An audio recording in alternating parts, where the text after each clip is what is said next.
बिस्मिल्लाहिर्रहमानिर्रहीम। एक नंढड़ी तईअ में असां थोड़ो तेल विझी उन में अधु किलो मुर्गी विझंदासूं ऐं उन सां गॾु असां विझंदासूं अछो जीरो, 2 लौंग ऐं दालचीनीअ जो टुकड़ो ऐं कुटियल थूम, थोड़ो लूणु विझी मिलाए इन मुर्गीअ खे असां तेल में तरींदासूं कुछ देर। घणो कड़क नाहे करिणो, न त बूटी सख़्तु थी वेंदी। पोइ हल्के तड़ खां पोइ उन में पीठल धाणा, पीठल हेड ऐं पीठल ॻाढ़ा मिर्च विझंदासूं।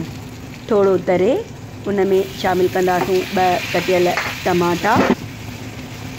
पोइ ढके उन्हनि खे पचण ॾींदासूं त जीअं मुर्गी अंदरि ताईं पची वञे ऐं टमाटा बि ॻरी वञनि।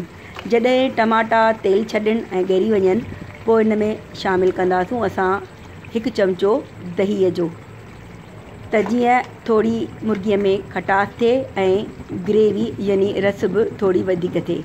जॾहिं दही भुॼी वञे, मुर्गी तेल छॾणु शुरू करे त उन जे मथां गरम मसालो विझी मिलाए प्लेट में लाहे रखंदासूं। असांजी मुर्गी कढ़ाई, आसान मुर्गी कढ़ाई तयार आहे। झटपट ठहंदड़, बिल्कुलु जल्दी, तमामु टेस्टी ऐं मज़ेदार आहे। जेतिरी ॾिसण में ओतिरी खाइण में।